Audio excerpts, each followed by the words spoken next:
Pagi hari ini kita sama-sama mau belajar sesuatu dari satu peristiwa yang besar dan penting. Yaitu peristiwa bagaimana Yesus memberi makan 5.000 orang laki-laki hanya dengan 5 roti dan 2 ikan. Kenapa saya sebut peristiwa ini peristiwa yang besar dan penting gitu ya. Peristiwa besar karena hanya dari yang kecil, dari yang sedikit Tuhan bisa lakukan mujizat yang besar. Ini peristiwa besar sekali. Ini juga merupakan peristiwa yang penting. Karena apa? Karena dari peristiwa ini ternyata murid-murid Yesus, 12 murid itu belajar sesuatu. Belajar sesuatu.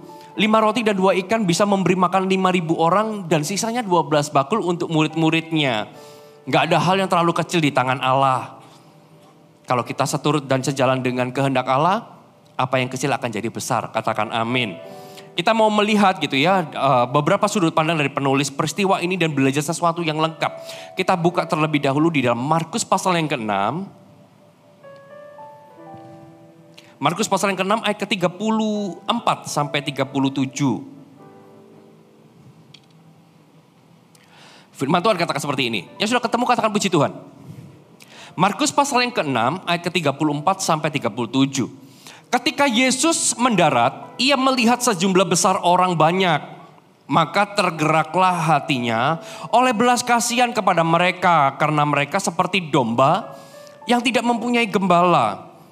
Lalu mulailah ia mengajarkan banyak hal kepada mereka.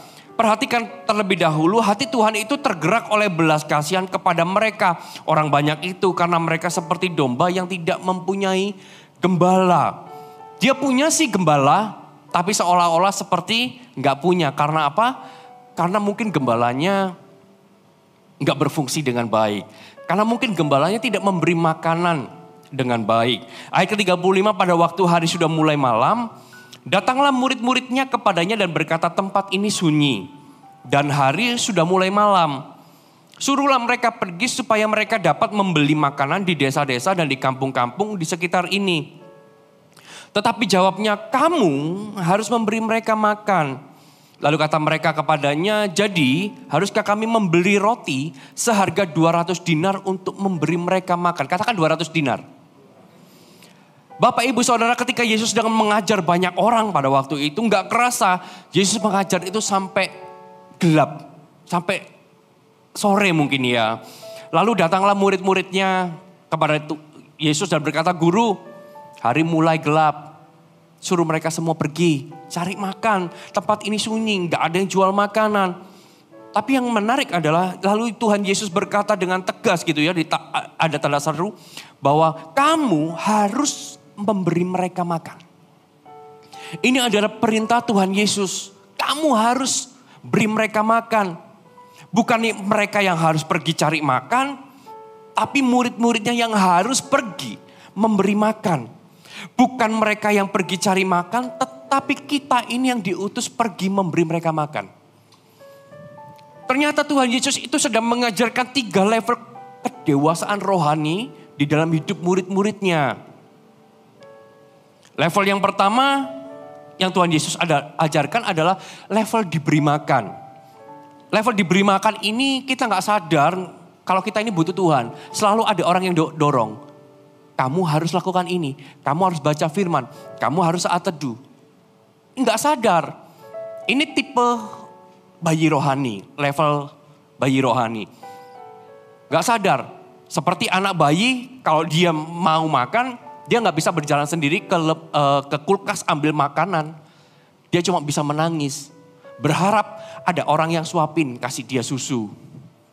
Kalau enggak ada yang kasih susu, ya dia akan menangis sampai mati. Itu bayi rohani, bayi, seorang bayi. Ini adalah level diberi makan. Lalu level kedua adalah level mencari makan. Artinya ketika kita lapar kita bisa cari makan. Untuk mengenyangkan kita. Seperti saat ini kalau Bapak sudah lapar, Anda pasti akan cari makan dan makan, betul? Ada yang diem saja? Nggak ada. Begitu lapar, pasti akan cari makan. Sadar butuh makanan, tapi fokusnya diri sendiri, yang penting aku kenyang. Kalau sudah kenyang ya sudah. Nanti kalau lapar aku akan makan lagi. Dan Yesus ajarkan ke level kerohanian, kedewasaan rohani yang ketiga. Yaitu level memberi makan. Bukan hanya diberi makan, mencari makan, tetapi juga memberi makan. Dia sadar butuh makanan, tapi bukan makan untuk dirinya sendiri. Dia akan makan sampai kenyang supaya apa? Supaya dia bisa memberi makan kepada banyak orang. Diajarkan 3 level kedewasaan rohani. Gak cuma sekedar menikmati Tuhan untuk dirinya, tapi dia bergaul intim dengan Allah, bergaul intim dengan Tuhan, supaya bisa membangun orang lain. Itulah level kedewasaan yang ketiga. Kita buka sama-sama Yohanes pasal yang ke-6.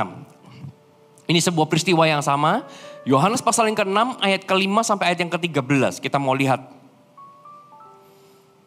Yohanes pasal yang ke-6 ayat yang ke-5 sampai ayat yang ke-13. Firman Tuhan katakan seperti ini. Ketika Yesus memandang sekelilingnya dan melihat bahwa orang banyak berbondong-bondong datang kepadanya, berkatalah ia kepada Filipus, katakan Filipus. Tuhan ini jelas sekali. Ternyata enggak cuma berbicara kepada banyak orang, Tuhan Yesus juga berbicara langsung spesifik kepada Filipus. Di manakah kita akan membeli roti supaya mereka ini dapat makan? Hal itu dikatakannya untuk mencobai dia. Lihat, Tuhan Yesus itu tes juga loh kedewasaan rohani murid-muridnya. Sebab dia sendiri tahu apa yang hendak dilakukan. Oh, Tuhan Yesus tahu apa yang mau dikerjakan. Tapi Tuhan Yesus memuridkan murid-muridnya itu. Dia tes. Sungguhkah murid-murid yang selalu mengikuti dia ini sudah punya level kedewasaan rohani seperti apa yang Tuhan Yesus mau? Lalu jawab Filipus kepadanya, roti seharga 200 dinar tidak akan cukup untuk mereka ini sekalipun masing-masing mendapat sepotong kecil saja. Seorang dari murid-muridnya yaitu Andreas, saudara Simon Petrus berkata kepadanya, di sini ada seorang anak, katakan seorang anak. Yang mempunyai 5 roti jelai dan 2 ikan, tetapi apakah artinya itu untuk orang sebanyak ini? Yesus berbicara kepada murid-muridnya, kamu harus kasih makan. Aku punya 200 dinar. Enggak cukup Tuhan. Lalu di satu sisi ketika ada seorang anak, dia mendengar Yesus berbicara kepada Filipus. Loh, Tuhan mau kasih makan orang. Murid-muridnya bilang, aku punya 200 dinar, enggak cukup. Tiba-tiba seorang anak ini bangkit, dia berkata kepada Om Andreas, aku dengar Tuhan Yesus itu berbicara kepada Filipus mau kasih makan 5.000 orang laki-laki. Banyaknya. Aku di sini punya 5 roti 2 ikan. Makanya firman Tuhan jelas berkata di sini ada seorang anak gitu ya. Andreas saudara Simon ini yang berkata kepada Yesus, ada seorang anak. Karena anak ini menghampiri Andreas, aku punya 5 roti 2 ikan. Diantarkan, mungkin ketika dia mengantarkan anak ini, Andreas berkata, yang 200 dinar aja gak cukup, apalagi punya mutolele. 5 roti 2 ikan. Tapi ya sudahlah, ayo kita jalan kepada Tuhan Yesus. Di sini ada seorang anak yang mempunyai 5 roti jelai dan 2 ikan, tetapi apakah artinya untuk orang sebanyak ini? Kata Yesus, suruhlah orang duduk, adapun di tempat itu banyak rumput, maka duduklah orang-orang itu kira-kira 5.000 orang laki-laki banyaknya. Lalu Yesus mengambil roti itu, mengucap syukur dan membagi-bagikannya kepada mereka yang duduk di situ. Demikian juga dibuatnya dengan ikan-ikan itu sebanyak yang mereka kehendaki. Dan setelah mereka kenyang, ia berkata kepada murid-muridnya, kumpulkanlah potongan-potongan yang lebih, supaya tidak ada yang terbuang. Maka mereka pun mengumpulkannya. Dan mengisi 12 bakul penuh dengan potongan-potongan dari ke-5 roti jelai yang lebih setelah orang makan. Ada 3 nilai yang Tuhan Yesus sedang ajarkan. Berbicara tentang 200 dinar. Yang pertama di dalam Markus 6 ayat ke-30 sampai 37. Saya akan bacakan, Bapak bisa catat aja. Markus 6 ayat ke-30 sampai 37. Kemudian rasul-rasul itu kembali berkumpul dengan Yesus dan memberitahukan kepadanya semua yang mereka kerjakan dan ajarkan. Lalu ia berkata kepada mereka, marilah ke tempat yang sunyi, ini kejadian yang sama, supaya kita sendirian dan beristirahat seketika. Perhatikan, sebab memang begitu banyaknya orang yang datang dan yang pergi, sehingga makan pun mereka nggak sempat makan. Lalu lompat, ketika Yesus mendarat, ia melihat sejumlah besar orang banyak, maka tergeraklah hatinya oleh belas kasihan kepada mereka, karena mereka seperti domba yang tidak mempunyai gembala. Lalu mulailah ia mengajarkan banyak hal kepada mereka. Dan pada waktu hari sudah malam, datanglah murid-murid kepadanya berkata, tempat ini sunyi dan hari sudah mulai malam. Suruh mereka pergi supaya mereka dapat membeli makanan di desa dan kampung-kampung di sekitar ini. Tetapi jawabnya, kamu harus memberi mereka makan. Ada sebuah hubungan, kalau kita nggak makan, kalau kita nggak sempat makan, maka kita nggak bisa memberi makan. Murid-murid ini jelas di ayat yang ke-31, marilah ke tempat sunyi supaya kita sendirian dan beristirahat seketika. Sebab memang begitu banyaknya orang yang datang dan pergi sehingga makan pun mereka nggak sempat. Kesibukan kita seringkali membuat kita ini nggak bisa makan kenyang. Kesibukan melayani, kesibukan bekerja. Sehingga nggak ada asupan gizi. Dari hal ini yang kita bisa pelajari adalah, adakah dalam dirimu makanan itu? Yesus itu suruh muridnya, kamu harus kasih mereka makanan. Yang jadi masalah, kamu punya nggak di dalam hidupmu sesuatu yang dibagi? Makanan itu. Dalam New King James dikatakan, Tuhan berkata, you give them something to eat. Berikan kepada mereka sesuatu untuk mereka makan. Sesuatunya itu, apakah kita punya sesuatu itu? Punya gak kita sesuatu untuk kita bagikan, untuk kita membangun seseorang, untuk kita menambah-nambahkan nilai di dalam kehidupan seseorang? Kalau kita nggak punya sesuatu itu, kita gak akan pernah bisa memberi makan orang. Tuhan gak sedang berbicara tentang 200 dinar, tentang money, tentang uang. Tapi Tuhan sedang berbicara tentang sesuatu yang rohani. Sesuatu yang rohani. Kalau kita nggak makan kenyang, kita nggak sempat makan, pemimpin-pemimpin, kalau engkau nggak makan, apa yang mau dibagikan? Hal apa yang mau disampaikan? Di dalam CG Fun, selain daripada fun. Nggak ada nilai rohaninya, fun doang. Kenapa? Karena pemimpin gak makan sampai kenyang. Bahkan gak sempat makan. Karena kesibukan. Tuhan gak sedang berbicara tentang uang. Tapi sesuatu nilai rohani di dalam dirimu dan diriku. Kalau kita gak punya itu, gimana kita bisa membangun seseorang? Kamu harus memberi mereka makan. Aku gak punya selain daripada uang.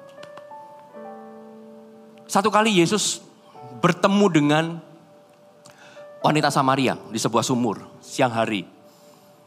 Dia berbicara kepada wanita Samaria ini. Dia mulai injili. Lalu tiba-tiba setelah selesai pembicaraan itu, di Yohanes 4:31-33 dikatakan, sementara itu murid-muridnya mengajak dia, katanya, Rabi, makanlah. Setelah Yesus berbicara, kok asik sekali ya Yesus berbicara sama perempuan ini. Murid-murid datang, guru makanlah dulu. Rabi makan. Tapi Yesus berkata ini, akan tetapi ia berkata kepada mereka, padaku ada makanan yang tidak kamu kenal. Ada makanan yang tidak kamu kenal. Maka murid-murid berkata kepada yang lain, adakah orang yang telah membawa sesuatu kepadanya untuk dimakan?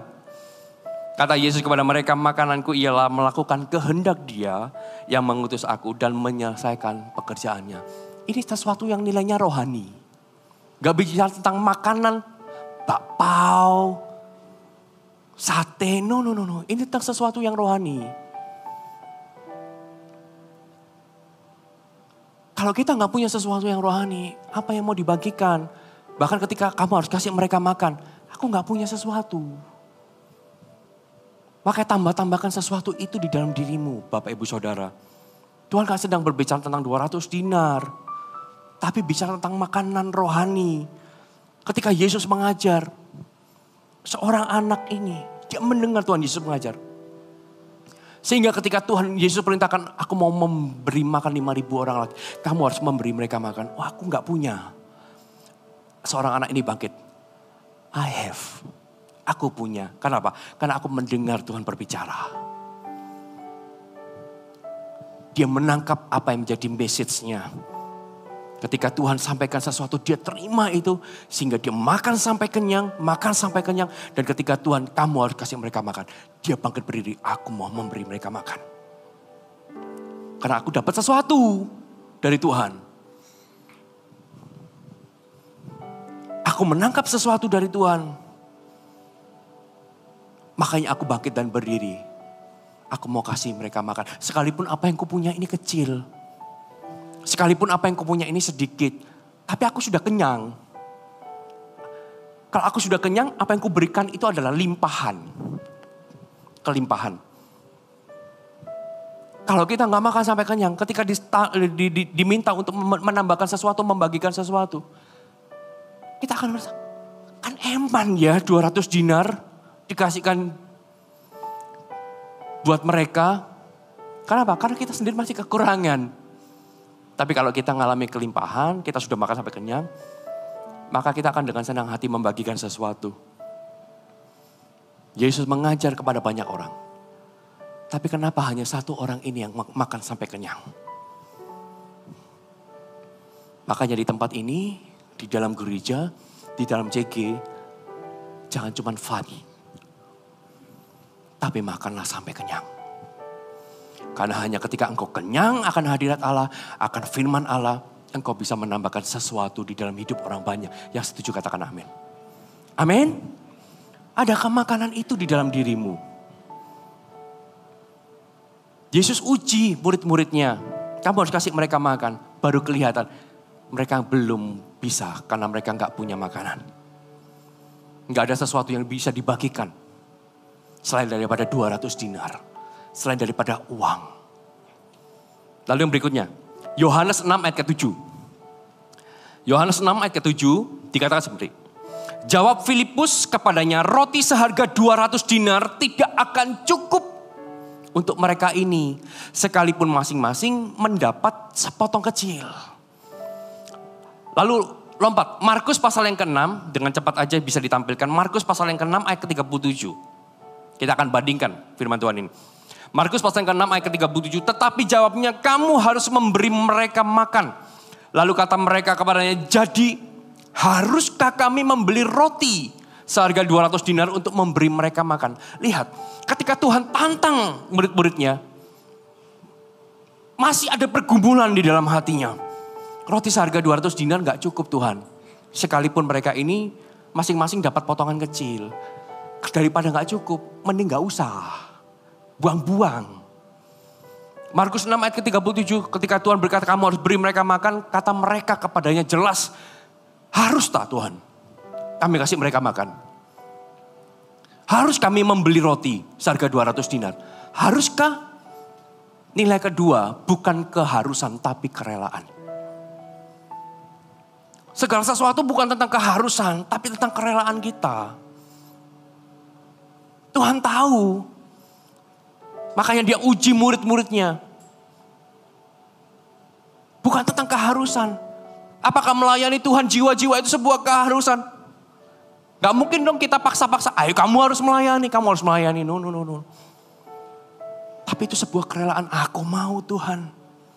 Hanya ini Tuhan, persembahanku, segenap hidupku, jiwa dan ragaku, sebab tak ku miliki harta kekayaan yang cukup berarti untuk ku persembahkan.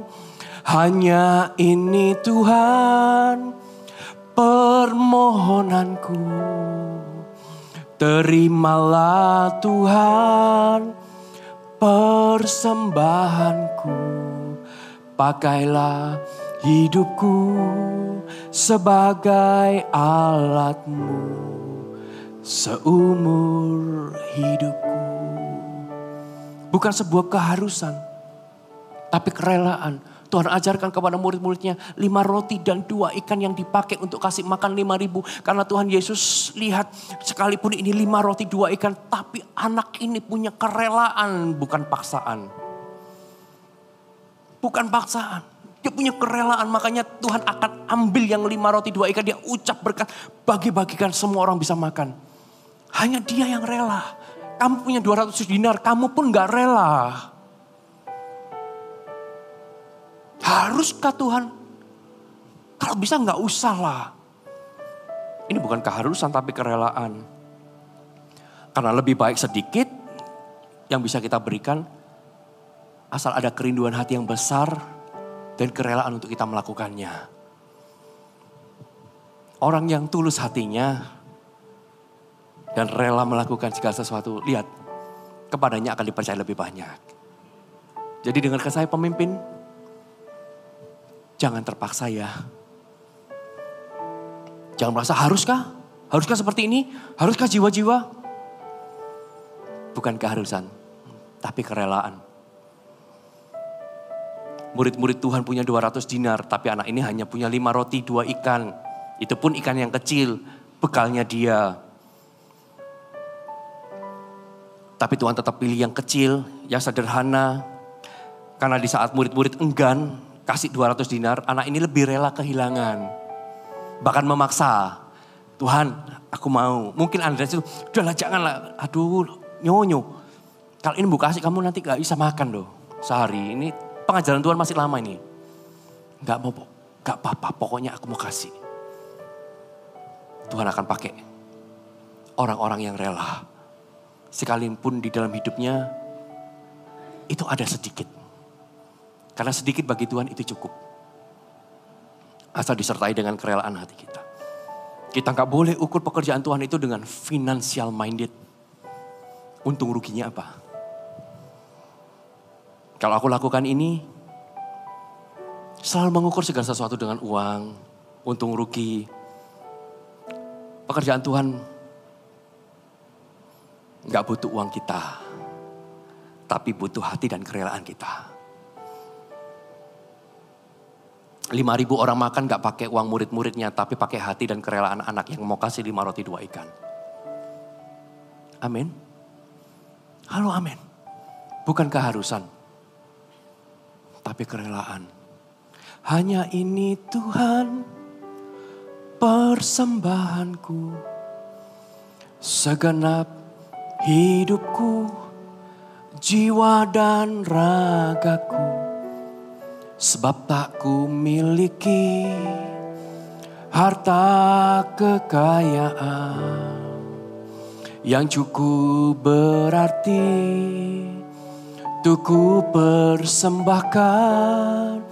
Hanya ini Tuhan permohonanku. Terimalah Tuhan persembahanku. Pakailah hidupku sebagai alatmu seumur hidupku. Siapa yang mau dipakai Tuhan bisa lambaikan tangan. Punyai hati yang rela, berikan kemuliaan buat Allah kita. Yang ketiga, Yohanes 6 ayat ke-9. Yohanes 6 ayat ke-9. Di sini ada seorang anak yang mempunyai 5 roti jelai dan 2 ikan. Tetapi perhatikan, apakah artinya itu untuk orang sebanyak ini? Di satu sisi Markus 6 ayat 37 berkata, jadi haruskah kami membeli roti seharga 200 dinar untuk memberi mereka makan ya Tuhan. Di sini kita bisa belajar apa yang Tuhan anggap penting seringkali kalah penting. Sampai murid-muridnya bisa berkata, di sini loh ada anak yang punya 5 roti 2 ikan. Tapi apakah artinya dianggap murahan? Dianggap gak berharga. Bahkan ketika Yesus berkata sama murid-muridnya, kamu harus kasih mereka makan. Jadi haruskah kami kasih mereka makan Tuhan? Apa yang Tuhan anggap penting kasih mereka makan, dianggap gak penting sama murid-muridnya. Karena apa? Karena dianggap bahwa 200 dinar yang dia punya lebih berharga. Apa yang Tuhan anggap penting seringkali kalah penting. Penting mana sih memberi makan 5.000 orang dengan 200 dinar? Kalau engkau berkata 5.000 orang makan lebih penting, maka 200 dinar gak akan ada harganya. Ini Tuhan 200 dinar ambil. Di tanganmu akan jadi besar. Tapi bagi murid-murid 200 dinar lebih penting. Sehingga apa yang Tuhan mau kalah penting. Dari awal apa yang Tuhan ajarkan bukan tentang pengetahuan. Tapi tentang bagaimana kita bisa menangkap isi hati Tuhan. Karena hati Tuhan tergerak oleh belas kasih kan. Hatinya tergerak, oleh sebab itu setiap pengajarannya selalu didasari dengan hati Allah. Tangkap hati Tuhan. Anak ini tangkap hati Tuhan. Dia tangkap apa yang menjadi maksud Tuhan. Sehingga apa yang Tuhan katakan dianggap lebih penting daripada 5 roti 2 ikannya. Apalah artinya 5 roti 2 ikan ini daripada pekerjaan Allah yang besar. Aku lebih baik kehilangan 5 roti 2 ikan asalkan visi Tuhan bisa dikerjakan. Visi Tuhan bisa digenapi. Di antara semuanya banyak orang mendengar termasuk murid-muridnya. Rupanya cuma hanya anak ini yang mau. Karena apa? Karena menganggap 5 roti 2 ikan ini gak penting dibandingkan dengan apa yang Tuhan mau kerjakan. Berbeda dengan murid-muridnya. Dia anggap 200 dinar ini lebih penting daripada sekedar memberi makan orang. Karena 200 dinar itu adalah upah 200 hari bekerja. 1 hari 1 dinar upahnya. 1 dinar itu untuk makan satu keluarga pada waktu itu. Artinya kalau 200 dinar seharusnya bisa kasih makan minimal 2.000 orang. 1 dinar 1 hari upah pekerja. 1 dinar untuk satu keluarga. Ini 200 dinar. Upah 200 hari kerja. Murid-muridnya sayang ini kan 200 hari kerja kita. Masa dibuang-buang? Enggak dibuang-buang. Tapi fokusnya beda. Karena seringkali apa yang Tuhan anggap penting, dianggap murid-muridnya enggak penting. Karena fokusnya beda. Fokus Tuhan kepada jiwa-jiwa, bagaimana banyak orang bisa bertumbuh, banyak orang bisa makan. Tapi fokus murid-muridnya 200 dinar harus utuh untuk bekal misionarisnya. Sayang kalau dibuang buat orang lain. Sayang sekali. Dari awal murid-murid memandang bahwa kerinduan Tuhan memberi makan itu gak penting. Makanya seringkali apa yang Tuhan anggap penting, kalah penting ketika fokus kita bukan ke hati Tuhan. Tapi fokus kita kepada apa yang kita inginkan. Pasti kalah penting. Tapi kalau fokus kita hati Tuhan, apa yang kita anggap penting di dalam hidup kita, kita akan let go. Ini gak penting dibanding pekerjaan Tuhan. Hidupku, waktuku, aduh sekalipun aku kalau melayani 2 jam mungkin dengan 2 jam aku bisa menghasilkan miliatan. Tapi itu gak penting, pekerjaan Tuhan lebih penting. Makanya saya himbau, aduh Bapak Ibu Saudara yang belum melayani, ayo melayani. Sekalipun ada, aku ini sibuk. Kalau engkau fokusnya kepada Tuhan, gak ada yang namanya sibuk. Karena engkau akan tetap bayar harganya. Sekalipun aku sibuk. Kesibukanku ini gak seberapa dibanding pekerjaan Tuhan yang besar. Halo, ada amin? Tuhan gak cari yang punya banyak. Tapi cari yang punya hati. Tangkap hatinya. Apa yang berarti bagi Tuhan ketika kita kerjakan, maka akan ada sesuatu yang besar di sana. Katakan amin. Amin. Bapak sudah diberkati, siapa yang mau dipakai Tuhan sekali lagi? Bisa lambaikan tangan, kasih kemuliaan buat Allah kita. Mari tutup Alkitabmu, kita makin berdiri.